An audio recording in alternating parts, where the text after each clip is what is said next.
It's been a significant day with the Pran Pratishtha ceremonies being concluded in Ayodhya. To talk about the significance of this day, we have with us S. Gurumurthy, editor of Thuglak magazine. Thanks so much for joining us this evening on Times Now. Just today, Mr. Gurumurthy, you've posted in your social media account that the Ram Mandir Pran Pratishtha is the greatest moment in contemporary Hindu civilizational history. Why do you say this? And is it because, as the Prime Minister said, this is part of decolonizing the Indian mind? See, it is in more than one sense a great event in the rediscovery of India. You know, I have been associated with this movement for almost 4 decades, since the very start of the movement. You know, when this movement started, we all knew the truth, but actively the truth was concealed, and the idea of India, which Mahatma Gandhi held out before the nation, Ramarajya, Rama as an icon of the country, were all being turned into unacceptable idioms. We faced all this. So this Ram Janmabhoomi movement overcame the perversion in politics and restored the Indianness which drove the freedom movement. I personally experienced it. Hundreds of people who were associated with the movement at the intellectual level and political level and at social level understood it, but a huge confusion was created at the mass level by saying that the Babri structure, which was in disuse for almost 150 years, was projected as a mask. With the result, I am reading out to you now the headlines from BBC. Today's headlines from BBC. Ayodhya Ram Mandir. Indian PM Modi inaugurates Ram Temple on raised Babri Mosque site. Then Al Jazeera. India's Modi opens controversial temple in Ayodhya. Time magazine. India is unveiling its controversial temple of Ram. CNN. Decades-long Hindu nationalist dream is about to be achieved. What does this mean? See, the negativity that was aroused around the Ram Janmabhoomi movement has spread all over the world. But this nation itself has become clear, because not only all the objections about Ram Temple, political objections have evaporated. The judiciary has sanctioned, and the first page of the Constitution, the preamble, shows the return of Ram to Ayodhya. So there has been a convergence of the social, political, civilizational, constitutional and judicial views on what Indian civilization is and how Ram and Ram Temple represents that.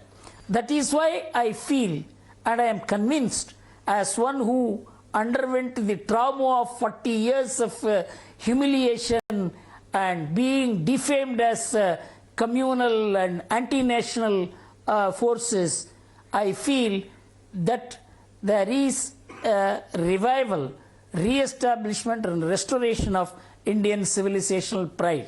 I would ask you though, sir, that can this be completely divorced from a political motive? Are we all now supposed to completely deny? For instance, the opposition says that the timing of this is questionable. It's happening 3 months before elections. And will the BJP not therefore try to reap the political dividends of this? And while opposition may well be playing politics by not going to the Pran Pratishtha, should we also not say that BJP is not playing politics by the fact that the Prime Minister is at center stage of the Pran Pratishtha ceremony? See, I will put it in 2 ways. Mahatma Gandhi was also accused of mixing religion in politics. That is because the idea of religion we use is the Abrahamic idea of religion, each of which reject the other religions. But our idea of religion, which is dharma, is accepting all religions. So to put Hinduism and Abrahamic religions on par is bound to create this confusion, and that confusion which was created before independence was not cleared after independence. So if you talk of Hindus, it means that you are talking against someone. It could be said, if you are talking of Christianity or Islam, you are talking against other religions, because they do not believe, not only do not believe in other religions, they want to convert other religions. So there is a paradigm difference between Abrahamic religions and Indic religions, which has not been factored into the national discourse. This is a fundamental problem for our politicians, equating the idea of Hindu spirit, which drove the freedom movement, as political. This is the one thing. Swami Vivekananda said, the nationalism in India is the culmination of the spiritual forces that unite India. This is what he said.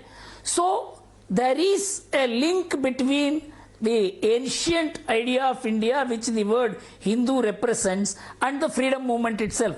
Now come to what happened afterwards. When the Ram Janmabhoomi movement was started, now nobody is opposing Ram Temple. People are saying that Ram Temple is being made use of for political purposes. You are opposing Ram Temple in 1980s, in 1990s, in 2000, till 2014.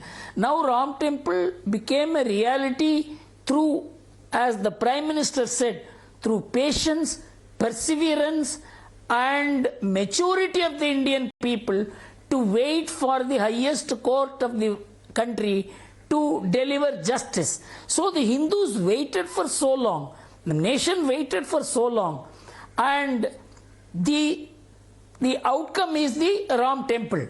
This is no different from Somnath Temple. The Somnath Temple was built by a resolution of the Cabinet of India, presided over by Pandit Nehru. And it could be said it is because of Sardar Patel. But even after Sardar Patel passed away, the government continued to do the work of building the temple.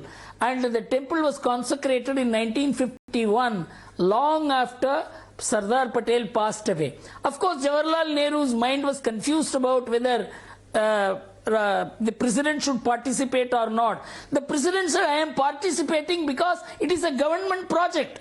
If Somnath Temple could be a government project, and in which the President of India could participate, the Ram Temple, which is also a product of the legislation of Parliament, passed by Narasimha Rao Congress government in 1993, on which the Supreme Court decided that the land acquired under the law should be given for building the Ram Temple. There is a convergence of politics, law, legislation and constitution. And this huge affair in which crores of people are involved could not be managed by ordinary people. Government participation is a must.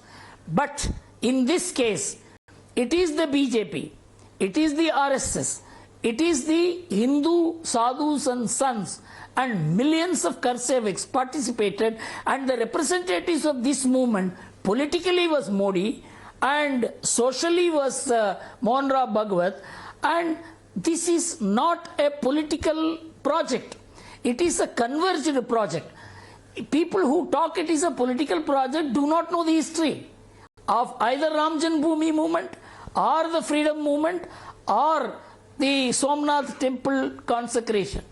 So there is a total confusion about what is nationalism and what is politics, and that is the reason why the opposition parties are talking in these terms.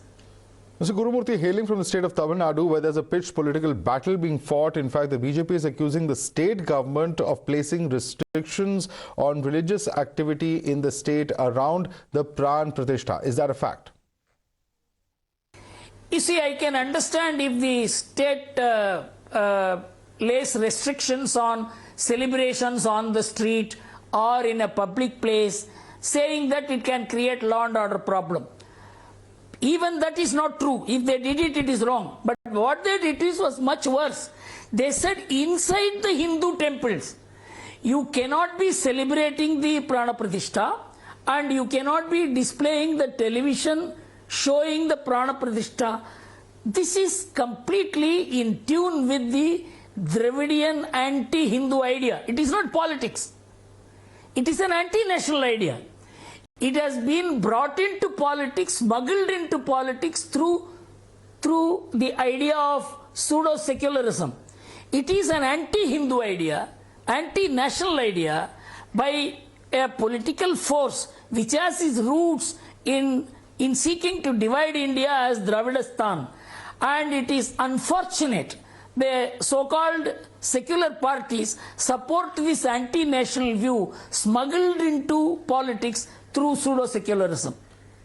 The reason I'm asking you this is today the Supreme Court did take on record the Tamil Nadu government's submission that no oral instructions have been given to deny permission to pujas around the Pran Pratishtha in Tamil Nadu. However, the court did tell the government that just because community A or B is living in an area, the government should not restrict any activity, and is now going to hear this matter again after issuing notice. So how do you see the Stalin government's response overall to the event, because there's a history of criticism pertaining to Sanatan Dharma as far as the DMK is concerned? You see, so far as the political situation in Tamil Nadu, the ecosystem is concerned, it is divided between the Dravidian party A and Dravidian party B. So long as M.G. Ramachandran and Jayalalitha were leading the Dravidian party B, that is the ADMK, which proved to be more powerful, more popular than the DMK.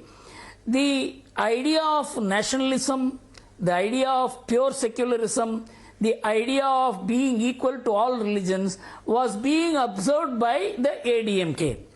Now the ADMK itself has lost its capacity to take on the DMK. And so the DMK has become a power without opposition, ideological opposition. That is why the DMK is doing it. They could not have done it if Jayalalitha were there. They could not have done it if MGR were there. And so it is because of a political vacuum to oppose the DMK that the DMK has dared to do this, and I am sure that the judiciary will correct it. It's interesting that you mentioned the lack of a strong opposition, because there are two factors to this. Because Jayalalitha and MGR, who you mentioned earlier, in fact, Jayalalitha herself has been someone who at one point of time at least has been an advocate of the construction of the Ram temple. In that context, do you see this reaction also being somewhere, you know, a resistance to a true alternative perhaps coming in for the DMK, an alternative to the Dravidian politics narrative emerging in the state? You are right. From a distance you are saying it. From my observation of the Tamil politics from late 1960s as a student till now, I can tell you that Tamil society has moved away from Dravidian roots of anti-Hindu and anti-nation stream, and it has become one of the most religious states in the country. If you take Tamil Nadu and keep the rest of the states on the other side, I can assure you it is the most religious state in the country today. You can see massive crowds in temples, in all the festivals, and Tamil Nadu has completely changed. Tamil society has changed, for which the greatest contribution came from M.G. Ramachandran and Jayalalitha, who also politically understood this shift in Tamil society. But after them, there was no national leadership in Tamil Nadu which could take the place of the DMK. All the nationalist parties failed to take on the Dravidian forces. First, Indira Gandhi aligned with the DMK, then they aligned with the ADMK, then even the BJP aligned with the DMK and the Congress, and so there was no nationalist opposition to the divisive, socially, religiously divisive DMK ideology. And now, with the rise of the BJP, and particularly after Annamalai took over as the party president, there is a huge shift at the ground level. And with the Ram Janmabhoomi consecration taking place, it resonates, as you rightly said, resonates with the religious spirit of Tamil Nadu, which is very dangerous for DMK. If Tamil Nadu religious spirit asserts in politics, it only needs a match to light the gunpowder of nationalism in Tamil Nadu, and that is what they are afraid of, and that is why they are countering this. And how do you see the impact of the Prime Minister's visit to Tamil Nadu and neighboring states? We know he has been visiting several temples where the story of Ramayana is tied, and perhaps the message coming out even today from the Prime Minister is that we may be separated by geography, by languages, but there is one common thread that ties several states together, and that's the Ramayana. Do you see this having an impact in Tamil Nadu as well? Yes, all of us know that Rama traveled, and Rama's Ramayana link of all the states and particularly Tamil Nadu. But many people do not know the Sangam Tamil literature 2000 years ago. Purananuru and Agananuru are two important Tamil Sangam literature. They celebrate Rama. They mention about Ramayana.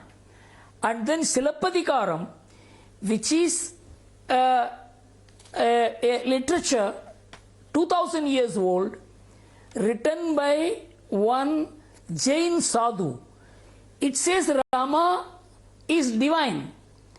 And then one Manimekalai, a kavya written by one Buddhist sadhu, says Rama was the reincarnation of Trivikrama. These are all Tamil literature, ancient literature. You remove this literature, there is no Tamil literature.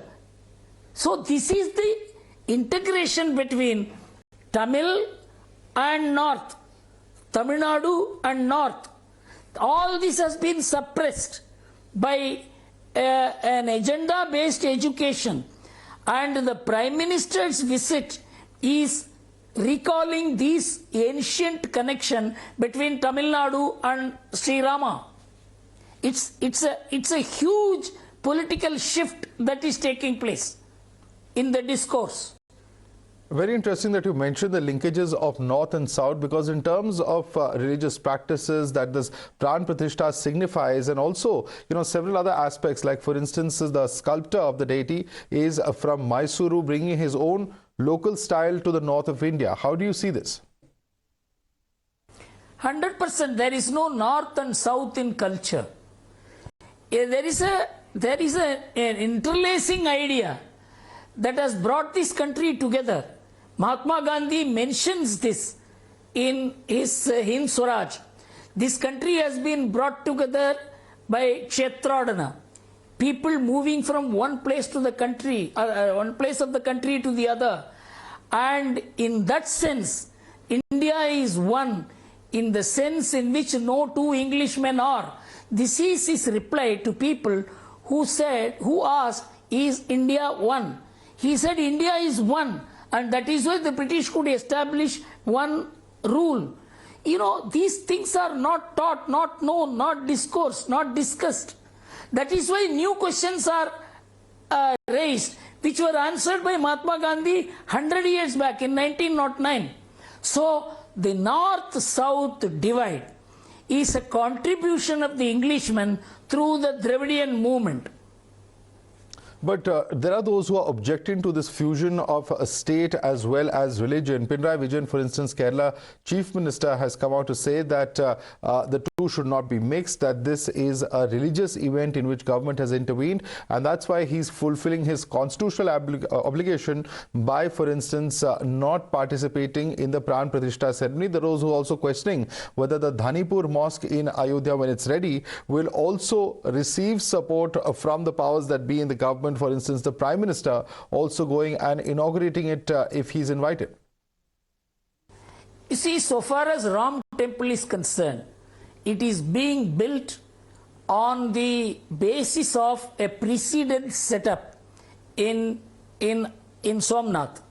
And this was because a temple was raised down and a mosque was raised in its place. This has been proved in the Ram Janmabhoomi case by the Allahabad High Court as well as by the Supreme Court.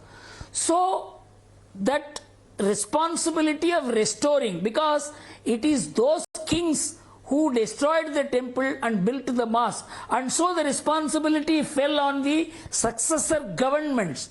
The Indian state is in a sense a successor government, because the previous Muslim government destroyed the temple and built the mosque. The new government, the new state had the responsibility, and that is why Narasimha Rao passed the law to acquire that place. Otherwise, what authority Narasimha Rao government had to acquire the place where the so-called Babri Masjid stood? So, there is a government responsibility to restore to the Hindus the property which was captured by the Mughals. So this Ram Janmabhoomi stands on a different footing. But when the Supreme Court said you give a land for them to build a mosque for the Muslims, because it is more a kind of a gesture, there is no obligation. Because the Babri Masjid itself was not a masjid. It was in disuse. It was called by the government as a disputed structure. So these two do not stand on the same footing. This is the first point. Second point is, Pinarayi Vijayan party used to abuse the Ram Temple movement, say Ram never existed. Why doesn't he repeat it today? He cannot repeat it today. So he has to find some other way of wriggling out of it. Just like the Congress is doing. All the political parties, whether it is the Congress or the CPM or the Janata groups or the Samajwadi party, all were fiercely opposed to the Ram Janmabhoomi movement. They promoted violence to stop the movement, and so they cannot, in spite of it, Ram Temple has come up. They cannot utter one word against Rama, Ram Temple.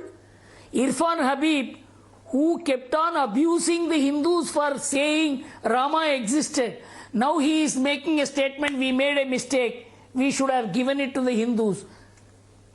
The ecosystem has changed. So your reasoning for not attending the Ram Temple is not because Ram did not exist. No. There is a mix-up of politics and Ram, and that is why we are not joining. I think these objections are so meaningless today in the changed situation. Mr. Gurumurthy, I'd like to thank you for joining us here on Times Now and sharing with us your perspective on the Pran Pratishtha ceremony and its significance.